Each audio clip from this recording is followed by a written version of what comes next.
Hey, how's it going? And today we are just exploring Open VDB.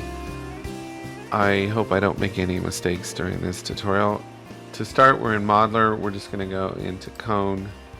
We need to click and drag and just make a very simple cone like so. And then I'll hit F3 to rest it on ground and to center it. And let's just go ahead and save object as. We'll save this as a cone. And we'll go save. I'm doing this partially because I felt like the documentation was a little unclear. And so it's not too complicated. It's kind of fun to play around with this. And I'm still exploring what you would even use this for. I'm not 100% sure myself, other than kind of maybe it'd be like a monster kind of coming into being or something like that.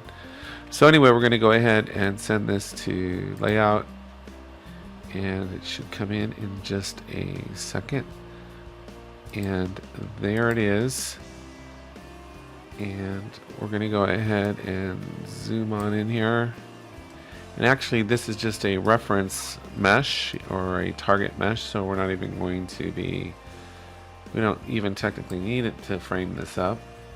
So I am going to go to Surface Editor though and turn on smoothing just so it looks a little bit better. And I guess that's kind of it. So let's just, since it's a reference, we can just scoot it to the side. So let's just get it out of sight and out of mind. And then we're going to go ahead and create a null object. So just come to null and go OK. And this is the one we'll just leave that there because we're going to recreate that, what we just created. So with that selected, we're just going to go to properties, and the primitive type is a mesh. And we're going to go to object replacement, and we're going to go Open VDB evaluator. Notice how that got small, that X right there. And this is kind of unclear. To get to the node editor, you actually just click this thing right there, that P. And so you click on it, and now we're in here. And there's two things we're going to need. First, we're going to search for a scalar constant here. And since I got it in the scene right now, let me just double click into it. And we'll hit the E to open the graph editor. And I don't know what we want to do. Maybe let's go ahead and extend our frames and make this a little bit longer of a process. So we'll set it to 240. And then I'll go back into that scalar here and back into here. Okay, so now we have hit A to kind of, so we got 240 frames. We're starting off with a value of 1, that's fine. We can come down here to our keyframe maker and just click kind of over there by 240. And over here, what we're going to do is we're going to set it to 0.05. And we can adjust that value later. So now this will be basically our animation of our item changing size. So I can close that. And then we have to go into look for VDB here, and we want mesh to volume. And we're going to double click into here. We're going to set the target mesh to our cone. The type is going to be level set. And this value here, basically the smaller that is, the higher resolution it is, the more strain on your system. So we'll just try 0.05 and see where that gets us. And we'll just close that for now. And then we're just going to plug our scalar into our voxel size and our grid into our grid. Oh, one other thing is, yeah, make sure the type is set to level set. So that's all you got to do there. And that should pretty much be it. Now, if I hit go to the beginning and I hit play, we should watch this basically voxelize into a cone. So here, hit play and see what happens. Pretty interesting. That's why I say I'm not sure what you would use this for other than to watch something kind of morph into something else. So, and unfortunately at the resolution 0.05, it's not going to be super, it's going to be kind of blobby looking like that.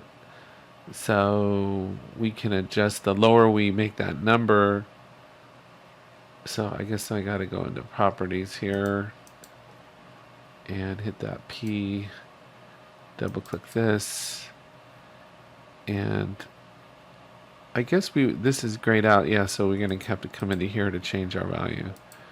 So hit A to fill the screen. Whoops, what did I just do? Can I Control Z that? Okay. Hit A. Gosh darn it. Oh, because Control Z. I'm over here, that's why. Now hit A. There we go. So click this last one, and let's just put it to 0.03, which again is going to put a little bit more strain, but we'll get a cleaner looking model. So that's that. I just wanted to show you one other thing now. If we see, there's our original one there. So let me frame up our reference one. Let me frame up here a little bit better again, and hit play and watch this come into existence. Now this is a 0.03, so the final result should be a little bit better, a little bit cleaner. Whoops. I'll just drag it by hand. So it's still not 100%.